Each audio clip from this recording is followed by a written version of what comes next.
السلام علیکم ورحمت الله وبرکاته. امید دی چې ټول به روغ جوړ او د صحت په جامه باندې. څنګه چې تاسو ته پته ناظرینو چې د ذوالحجې میاشت شروع ده او را روان څو ورځې بعد د لوی اختر ورځ ده او په هغې باندې یو اهمه فریضه ادا کیږي چې هغې ته قرباني ویلی شي. نو موږ د بعضې خلکو داسې ویډیوګانې وکتلې او د بعضې خلکو داسې څه خبرې مو واورېدلې چې هغې د قربانۍ نه اوس هم یو مذاق جوړ کړلو.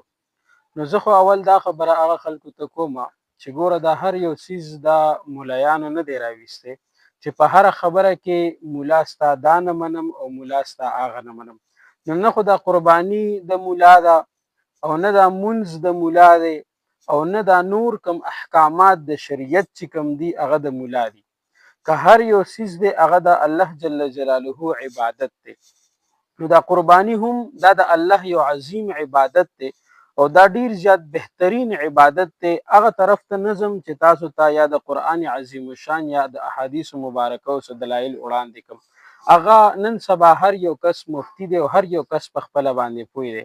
خدا صرف هغه خلکو ته پیغام ورکومه چې ګوره په هر یو خبره کې مولا مه رانیسئ. نن که مولا بدنام دی، نن که مولا خلک په غلط نوم باندې یادی، دا هم دغه شانتې خلکو د وجې نه چې مولا نه او هغې د کیمرې مخې ته کینی او د الله رب العزت شریعت بیانوي چې هغې ته څه نه خبر نه او هغې کینی او د قرآن عظیم الشان احکامات بیانوي. نو د دغه وجه او دغه خلکو په وجه باندې خلک چې کوم دی نو هغه بیا ګمراه شي او بل طرف ته روان شي. نو یاد به ساتئ قرباني را روانه ده، په دې کې هیڅ د غریب او د مالدار خبره نشته دی. یو غریب هم چې کوم دی نو د اولګې نه مړ نشو او که چرته کې مړ شوی وي نو هغه دې وخوري څوک چې یاره په فلاني ځای کې غریب و هغه چې کوم دی نو د غربت د وجې نه او د اولګې د وجې نه مړ شو. نو تاسو ته په هغه وخت کې بیا غریب را یاد شي چې کله د الله جل جلاله احکامات مخې ته راشي، کله حج مخې ته راشي، کله قرباني مخې ته راشي، نو تاسو بیا په دغه دوران کې وایي چې یاره غریبانان دي. نو زه هم دغه خلکو ته وایم چې د وړوکي په ځای باندې غټ څاروی واخلي د قربانۍ دپاره او هغه د الله په لار کې قرباني کوي او د قربانۍ هغه غوښې راوالي او غریبانانو کرې ورکوي، د غریبانانو کار به وشي، هغې ته به هم چې کوم دی نو غوښه ورسیږي. او که اوس یو کس دا وایي چې د قربانۍ په ځای باندې ته غریبانانو له پیسې ورکه، ته په 2 لکه او په 3 لکه روپۍ باندې چې کوم دی نو مه اخله او ته غریبانانو له پیسې ورکه او قرباني مه کوه، نو زه درته وایم چې ته غریب ته هغه پیسې ورکې نو هغه به پې باندې څه کوي؟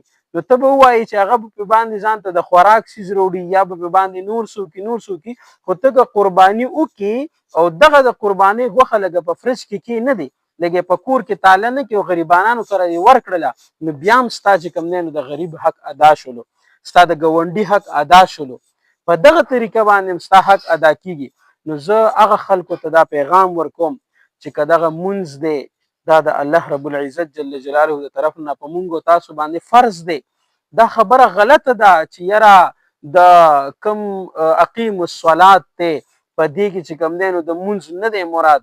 نو زه تا ته وایم چې ته ښه پوهېږي، که عبدالله ابن عباس صاحب ښه پوهېږي، مفسرین صحابه کرام ښه پوهېږي، که ته ښه پوهېږي چې د اقیم الصلات نه مونځ مراد نه دی او دی نه چې کوم دی نو نور څه ترېنه مراد دي، د اقیم الصلات نه مونځ مراد دی. که کومه قرباني را روانه ده دا هم ښه جذبې سره، ښه په محبت سره، ښه په اخلاص سره ټول قرباني وکړئ.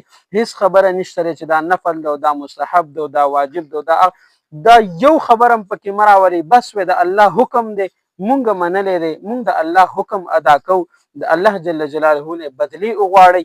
دغه نامور خلکو نه چې کوم دی نو د دې بدلې او د دې چې کوم دی نو د احکاماتو پوښتنې مه کوئ. نو الله رب العزت جل جلاله احکامات په صحیح طریقې سره ادا کوي. په الله باندې مو سپارم، الله مو ښاد او آباد لري.